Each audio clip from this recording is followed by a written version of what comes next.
Mercury shouldn't really be interesting. It's the smallest planet in the solar system. It has no real atmosphere to speak of, and it sits so close to the sun that daytime temperatures on its surface can climb past 400 degrees Celsius, hot enough to melt lead. For most of human history, it was basically a bright dot that appeared briefly at dawn or dusk, too close to the sun's glare for even powerful telescopes to study in much detail. It seemed like exactly the kind of scorched, dead little rock you'd expect to find right next to a star. Then NASA actually sent spacecraft there, and it turned out Mercury was hiding a series of secrets nobody was expecting, including, almost unbelievably, ice. The first real look anyone got at Mercury up close came from a spacecraft called Mariner 10, which flew past the planet 3 separate times in 1974 and 1975. Mariner 10 holds a couple of firsts in its own right. It was the first spacecraft ever to use one planet's gravity to help it reach another, swinging past Venus in February 1974 before using that flyby to bend its path onward toward Mercury, and it remains the only spacecraft in history to visit 2 planets in a single mission. Its first flyby of Mercury came on March 29, 1974, when it swept within about 700 kilometers of the surface and beamed back the first close-up photographs anyone had ever seen of this planet. What came through wasn't much of a surprise at first glance. The pictures showed a heavily cratered, gray, moon-like world, pockmarked with impact scars built up over billions of years of essentially unobstructed bombardment, since Mercury has almost no atmosphere left to burn up incoming debris before it hits the ground. But then Mariner 10's instruments started returning data that nobody had predicted. As the spacecraft passed close to the planet, its magnetometer picked up a distinct, well-organized magnetic field surrounding Mercury, something scientists had genuinely not expected to find.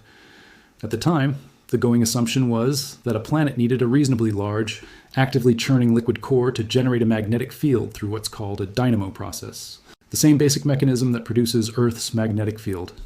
Mercury seemed like an unlikely candidate. It's barely larger than our own moon. It spins extremely slowly, taking around 59 Earth days to complete a single rotation. And its ancient, heavily cratered surface looked like the kind of terrain you'd expect from a planet that had gone geologically dead a very long time ago. Its interior long since cooled and solidified. A planet like that, by the reasoning of the time, shouldn't have had enough residual heat or a still active liquid core to power a magnetic field at all. And yet there it was. Mariner 10 detected a magnetosphere-like region around the planet, complete with a bow shock, a boundary where the incoming stream of charged particles from the sun gets deflected around the planet, similar in structure to the bow shock that forms around Earth, just dramatically smaller and weaker. The field itself turned out to be modest, somewhere around 1% of Earth's magnetic field strength, but its mere existence was the real shock. It meant that, against expectations, something inside Mercury was still generating a magnetic field the way Earth's molten outer core does, which in turn hinted that Mercury's interior might not be nearly as cold and inert as its ancient, battered surface suggested. Mariner 10 also confirmed something else important, something that in hindsight made the magnetic field discovery even stranger. Using radio tracking data to measure exactly how the spacecraft's path bent under Mercury's gravity, scientists determined that Mercury has an unusually dense interior for its size, pointing toward a large metallic core making up a substantial fraction of the entire planet. That was an odd combination, a small, slowly spinning, seemingly ancient and inactive planet, somehow packing an oversized metallic core, and apparently enough residual activity in that core to generate a real magnetic field. Mariner 10's instruments also confirmed that Mercury has essentially no meaningful atmosphere, just an extremely thin, tenuous shell of gas known as an exosphere, made up largely of atoms knocked loose from the surface by solar radiation and the constant bombardment of the solar wind, rather than anything resembling the thick, insulating atmospheres found on Venus or Earth. Because there's essentially nothing to trap heat or moderate temperature, Mariner 10 measured nighttime readings, plunging to around minus 183 degrees Celsius, a jarring contrast to the scorching daytime highs on the very same planet. After its third and final flyby in March 1975, Mariner 10 ran out of the maneuvering fuel it needed to keep adjusting its orientation, and NASA lost contact with the spacecraft for good. It had managed to photograph less than half of Mercury's total surface, and even those images only captured about a quarter of what the cameras recorded during the tricky final pass, thanks to a data recorder malfunction. For decades afterward, Mercury remained the least explored of the rocky inner planets, its magnetic field, its oversized core, and the rest of its surface largely a mystery. Nobody sent another spacecraft there for over 30 years. That changed with Messenger, whose name stood for Mercury Surface, Space Environment, Geochemistry, and Ranging, a NASA mission that launched in August 2004 with a far more ambitious goal than a few quick flybys. Messenger was built to actually settle into orbit around Mercury and study it in depth over an extended period, something no spacecraft had ever managed before. Getting there wasn't simple, because Mercury sits so deep in the sun's gravitational well, a spacecraft approaching it picks up enormous speed just falling toward the inner solar system, and slowing down enough to actually enter orbit rather than zoom straight past takes an enormous amount of fuel or an extremely roundabout flight path. Messenger chose the second option, spending nearly 7 years looping through the inner solar system, using multiple flybys of Earth, Venus, and Mercury itself to gradually bleed off speed and bend its trajectory, before it finally settled into orbit around Mercury on March 18, 2011. Once in orbit, Messenger spent more than 4 years systematically mapping and studying the planet, and almost immediately it began confirming and expanding on the strange picture Mariner 10 had only glimpsed decades earlier. One of its first major findings involved that lopsided magnetic field.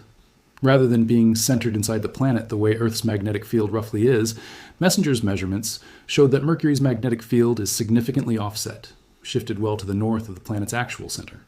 That kind of dramatic off-center. Displacement wasn't something Mariner 10's brief flybys had been able to fully characterize, but Messenger's long-term orbital vantage point mapped it out clearly, adding yet another item to the growing list of ways Mercury's magnetism refuses to behave the way scientists expected. Messenger also nailed down exactly how enormous Mercury's metallic core really is. Using precise measurements of the planet's gravity field and subtle wobbles in its rotation, the mission determined that Mercury's core takes up somewhere around 85% of the planet's entire radius. For comparison, Earth's core, despite being the source of our own robust magnetic field, only accounts for roughly half of our planet's radius. In other words, Mercury is proportionally almost all core, wrapped in a comparatively thin shell of rocky mantle and crust, a structural extreme unmatched by any other planet in the solar system. Since a magnetic field requires at least part of that core to remain liquid and actively moving, Messenger's data indicated that Mercury's enormous core must still have a molten, or at least partially molten, layer inside it, something researchers found genuinely surprising given how small the planet is and how long it should have had to cool down, completely over billions of years. Adding another twist, Messenger also found evidence for an unusual solid layer of iron sulfide, sitting between that liquid core and the rocky mantle above it, an internal structure unlike anything documented at any other planet studied so far. Then came what might be the single most startling discovery of the entire mission. Despite orbiting a world where daytime surface temperatures can exceed 400 degrees Celsius, Messenger found strong evidence of water ice tucked inside permanently shadowed craters near Mercury's north pole.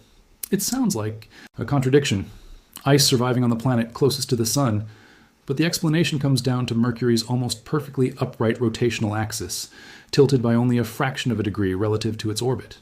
Because of that extreme lack of tilt, the floors of certain deep craters near the poles never receive any direct sunlight at all, permanently shadowed no matter what time of year it is on Mercury. Inside those frozen pockets, temperatures can stay cold enough, even this close to the sun, for water ice to remain stable indefinitely, either sitting right at the surface or buried just beneath a layer of insulating dark material a few tens of centimeters down. Messenger's instruments picked up multiple independent lines of evidence pointing to these polar ice deposits, and when NASA formally announced the findings. In November 2012, it captured public attention in a way few other results from the mission did. The idea of ice surviving in the shadows of the solar system's hottest planetary neighborhood struck people as almost impossible. Messenger's cameras and spectrometers also rewrote what scientists thought they knew about Mercury's surface composition and history. Earlier assumptions had painted Mercury as a planet that formed with a composition fairly similar to the Moon, cratered and largely inert since its earliest days.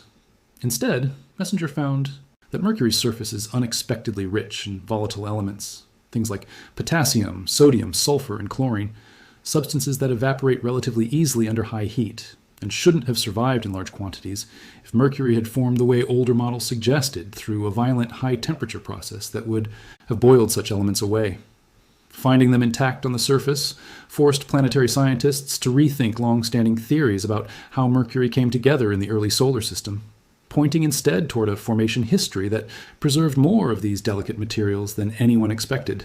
The surface itself also turned out to be far more geologically active, both in its past and in surprisingly recent history than the old Mariner 10 pictures had suggested.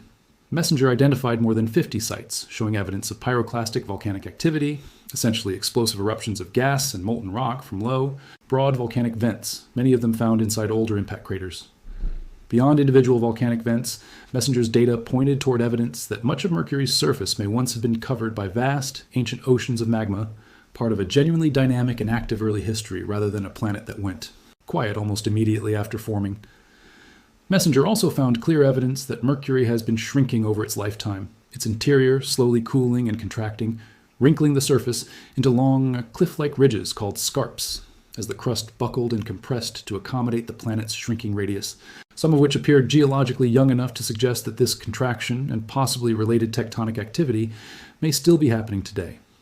That would make Mercury, alongside Earth, one of the only planets in the solar system currently considered tectonically active, even though Mercury's version of tectonics is a fundamentally different, simpler process involving what researchers describe as essentially a single global shell, rather than the many separate moving plates that make up Earth's crust.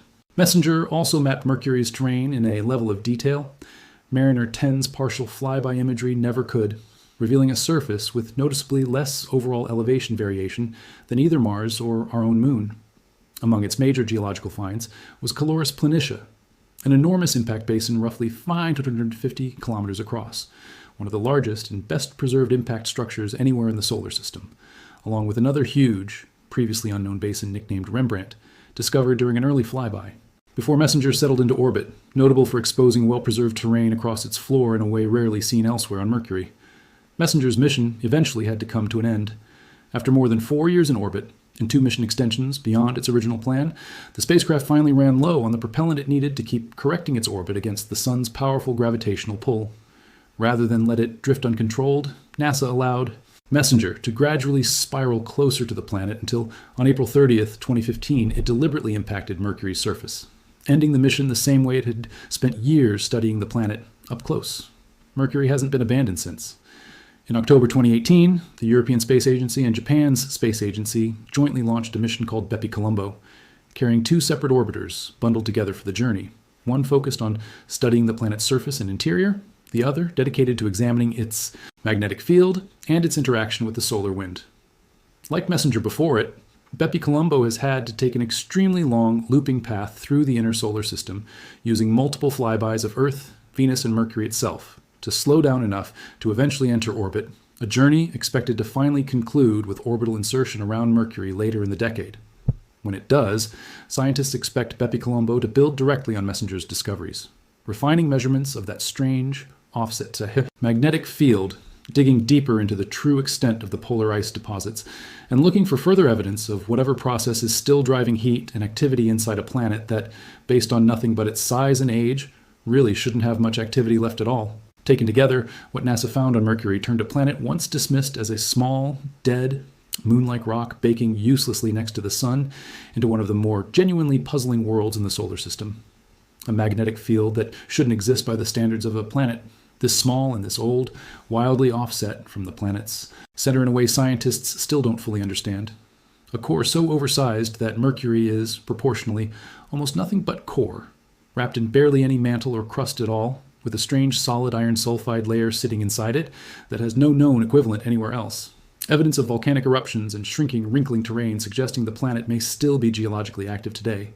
And, most strikingly of all, patches of frozen water, surviving indefinitely in permanently shadowed craters, tucked away in the darkness on the single hottest planetary neighborhood in the solar system. None of it fits the simple picture of Mercury that prevailed before Mariner 10's first flyby in 1974. Instead, it turned the innermost planet into a genuine scientific mystery, one that BepiColombo is now on its way to help finally untangle. It's worth appreciating just how unlikely Mercury's whole situation is when you step back and compare it to its neighbors. Venus and Mars are both larger than Mercury, and neither one currently has a global magnetic field of its own, despite Venus being almost a twin of Earth in size. Mercury, smaller than both, spinning far more slowly than either, somehow ended up as the only other rocky planet in the solar system besides Earth to carry an actively generated planet-wide magnetic field today. That's part of why Mercury's magnetism draws so much scientific attention. It isn't just an interesting quirk, it's a genuine outlier that current models of how planets generate magnetic fields still struggle to fully explain, especially once you factor in the field's strange offset from the planet's center and its comparatively modest strength. The extreme conditions on Mercury also make it a strange kind of natural laboratory for studying how a planet's surface responds to a star up close. Because Mercury has essentially no protective atmosphere, Its surface takes the full, direct brunt of solar radiation and the solar wind, constantly bombarded in a way Earth's thick atmosphere and stronger magnetic field largely shield us from. Studying how Mercury's thin exosphere gets replenished, atoms knocked loose from the rocky surface by radiation and impacts, drifting briefly around the planet before eventually being lost to space or falling back down, gives scientists a rare close-up view of surface radiation interactions that would be far more dangerous and complicated to study directly at a star-facing world like our own if Earth's atmosphere ever thinned out the way Mercury's has. There's also a broader reason Mercury matters beyond satisfying curiosity about one unusual planet. Because rocky planets across the galaxy likely form through broadly similar processes, understanding exactly how Mercury ended up with such an oversized core, such a volatile rich surface, and such a stubbornly persistent magnetic field feeds directly into how scientists model the formation of rocky, Earth-sized worlds around other stars entirely. Mercury's extreme, almost exaggerated characteristics, essentially a planet that is mostly core, sitting scorched next to its star, make it a useful edge case for testing those broader planet formation models against, the kind of natural stress test that a more ordinary, moderate planet simply couldn't provide. None of that diminishes how strange Mercury turned out to be on its own terms. It remains a small, sun-scorched world that, by most of the assumptions scientists held before Mariner 10 ever, reached it, should have been geologically dead, magnetically silent, and utterly unremarkable. Instead, it turned out to be carrying an outsized molten core, a lopsided magnetic field unlike any other in the solar system, surface volcanism and shrinking terrain hinting at activity that may not be entirely finished yet, and pockets of ancient ice hiding in permanent darkness just a few 100 million miles from the surface of the Sun. BepiColombo's arrival in orbit will mark the next chapter in figuring out exactly how a planet this small ended up this complicated.